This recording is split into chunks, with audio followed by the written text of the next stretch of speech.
Hello, everyone. I'm Zeeshan. I'm Managing Director of the Sulfur Group. We are a social engineering and marketing agency. One of the things that makes us a little bit different is we represent brands in the influencer and brand deals. So we have the brand-facing side, and then we also represent influencers and collaborate with some great ones like Shay Mitchell and a bunch of others.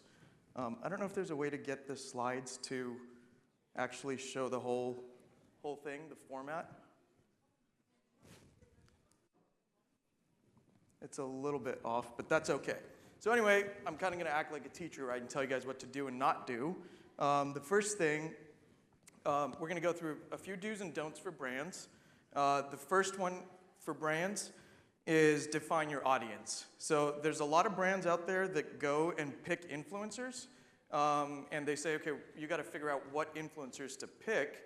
You got to take a step back before that and realize that you're going to pick those influencers based on the audience that they have. And the way you do that, you need to build a customer profile and understand who it is you're trying to target. So that's one of the most important things that we realize with brands is sometimes they just don't know who their customer profile is. They go pick some influencers, and it may not work correctly, and then they go and blame the influencers. So that's not the right way to do it. You want to define a very granular level customer profile. 2, go above and beyond. So a lot of brands will just send influencers the product that they have in a very normal, traditional manner. And they're not going to get as much engagement as someone that goes above and beyond, creates a customized or curated package just for the influencers. And then, of course, influencers are going to want to post it more than getting a normal product. 3, a lot of times brands will ask influencers to do things like takeovers, right? They'll take over a channel, particularly the brand's channels, and do posts that way. But the truth is that the reason you hire these influencers like yourselves and people that are really catered to a good audience is they've built this connection with their audience that hopefully matches your customer profile. So have them posted on their channels. And then you could do things like native amplification or reposts and things like that. This is one I think that will resonate with a lot of people, but don't just offer gifts, right? Don't just offer your product and then think that the influencers, should just post it. I'm sure the product is amazing, and a lot of really big brands think it is, and so they don't want to offer compensation or money to the influencers. But the truth is, that doesn't pay the bills. So brands really should think about offering compensation to the influencers, or else, you may not get exactly what you're looking for. And it's a true marketing medium today, so it's something that you should invest in, and there's definitely an ROI to it.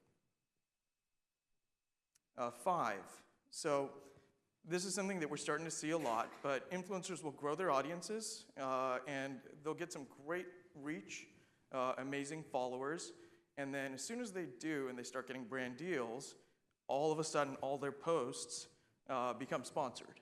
And so the ratio of sponsored posts to non-sponsored posts is becoming a good metric to gauge whether a brand should work with an influencer or not. All right, let's go to influencers' do's and don'ts. So something that's really part of the political climate today, right? It's just talking about politics, Trump, and all these different things, right? And you hashtag Trump, and you're going to get a bunch of more engagement possibly. But the truth is, you don't want to do this when it comes to sponsored posts, right? Brands are not necessarily going to align with a certain political agenda, and usually when you do this, you start to create controversy, and you may not get paid or whatever it is. But the best thing to do is, if you want to talk about politics, you can do it in your own organic posts. Don't do it in sponsored posts. 2, try to be transparent. I'm going to move over to this side. Try to be transparent with what's sponsored and what's not. So the FTC is an organization in the United States, but there's other ones like the CMA in the UK and various places across the globe. And this is going to start resonating throughout. So we think the best thing to do is just tell your audience when it's sponsored, be organic about it, and your audience will trust you more, brands will trust you more, and so effectively it just becomes a good method all the way around. 3, don't take on deals you don't believe in. And I think Shay touched on this, but just do stuff that you really want to do. Try to do brands that you like. You've tried their product. The last thing you want is some sort of like fake health thing, and some of your audience tries it, they get bad reactions. Worst case, you get sued or something like that. Hopefully not, but try the products. Make sure you like them before you actually engage with the brand, even if they're offering you a ton of money. A lot of times, something that is a good tell is if they're offering you a lot of money, you've never heard of them. That's kind of a warning sign. 4, be responsive on your posts. So we see a lot of influencers who will post something when they've made a brand deal, and then step away from the post that they have, and the responsiveness is completely gone. So they say, okay, look, hey, I promised I would deliver a post to the brand. I've done my job. I don't need to respond to anything. That doesn't foster the best engagement results. And so you want to try to maintain some sort of responsiveness. It's good to communicate with your audience anyway. It's just general rule of thumb, but particularly so on sponsored posts. 5, as you start to kind of grow your channels and your audiences, this particularly applies to YouTubers and vloggers, but you may have a video that's 10 minutes long.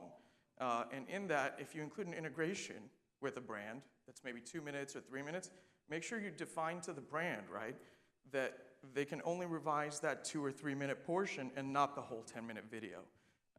There's a lot of times where brands will want some say in some portion that doesn't relate to the brand, but because their video or integration is included in the overall video, it makes it tough, to come to a conclusion with the brand.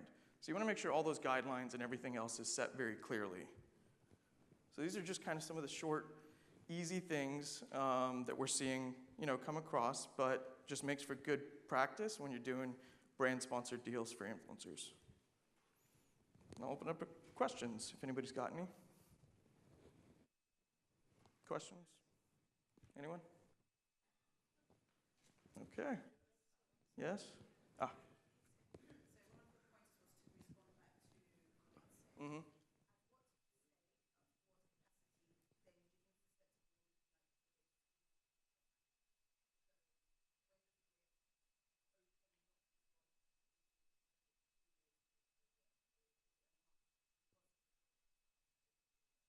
No, that's a great question. So usually what we like to do is hopefully you're responsive enough to your audience anyway, right? But at least maintain roughly the same level of engagement that you do on a non-sponsored post. On a sponsored one, maybe like, a third more if you can. So that's kind of, an idea, but you want to at the very least maintain the same amount that you do on your regular posts that are not sponsored. And if you can, anywhere between 25 to 30% more if you have the time to do it. Any other questions?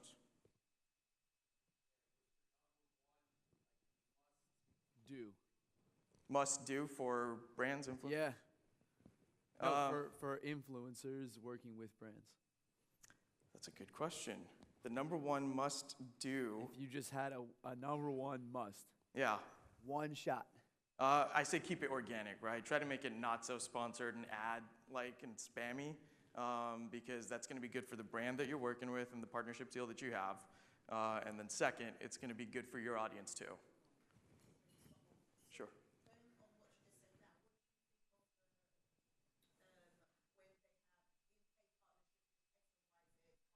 Mm-hmm. Not so spammy? Yeah. Yeah. So it's really technical, right? So you've got to kind of read all the guidelines and see what they say, but a lot of times they don't require you to put it right in the front of the post. Most of the agencies are okay with it if you do something like #ad at the end, or you put it somewhere in the description or whatever. Right? It depends on where you are and what region you're in, but as long as you follow that guideline, you can pick the minimal if you want to, and not make it seem so spammy. But a lot of people will go the safe course and just put it all the way in the front. So we usually like to do it as something that wouldn't be that obvious necessarily, right? But you just want to let your audience know that it's sponsored, or thank the sponsors as well, and it just creates a clear communication to everyone that, okay, they've given you a product for free or they're paying for it. Any other questions? Sure. So that kind of goes back a little bit to the political side of stuff, right? So I think what you're asking is why don't influencers use like, their own channels or social media to promote or not promote, things that are happening in the world, causes, good causes, things like that. So yeah, I mean, I think it ties a little bit to the political agenda side, right? A lot of social media influencers don't necessarily want to have content that talks about the political side of stuff because it's such a controversial topic. And then there's a lot that do, though. I mean, there's definitely some that do. So I think it really depends on the personal preference of the influencer. I don't want to assume, but based on your analytics and what you've seen, what percentage really does try to raise awareness for crises across the world? I wouldn't. Yeah. I mean, I think a lot of them do good stuff, right? Do you have like a number off the top of my head? Yeah, off the top? I mean, if I was to guess, I think it's under 15%, right? Okay. I don't think it's that many, but then, Right. A lot of them that are out there, they will oftentimes promote something that they believe in that's good, Of course. but they don't necessarily focus on it. So I think it's not that high of a number necessarily just because it's so controversial and edgy. But I mean, there's definitely some that do. Yeah. Yeah. Well, regardless of all the like influencers that I've met through INFLOW, that I've had the chance to spend time with, everyone is trying to make some type of positive impact with what they're trying to do. Right. They're not wasting their time to just try to garner followers. Right, exactly. And we'll take two more. So one and oh, okay, there. I'll come to you next.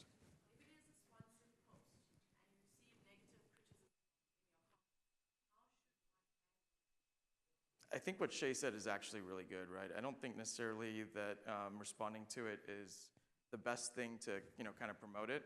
I think focusing on your positivity is probably one of the best ways. And then secondly, right, you probably want to ask the brand that your deal is with how they would respond to it and if they really want anything, but it's got to align with your persona as well. But positivity, I think, always wins. Actually, there was a statistic or study that came out, I think, less than 6 months ago, where there was a lot of anti-Semitic comments online, and they did a study on it, and the positive reactions or comments in response to those were 6 times more likely to get reposted, and so positivity does seem to win. Next one. Oh, absolutely. Yeah, so brands are definitely interested in substance. I think sometimes when they're new, they don't necessarily know that that's what they want, but substance and organic content always seems to do better than not. So I think most of the times when brands are looking and hire particular influencers, they do want your organic style, your creative treatment, the way you do stuff. Yeah. Okay, I think that sums it up. Thank you all for coming. Any other questions? Thank you to INFLOW. Okay, that's it. Thank you very much.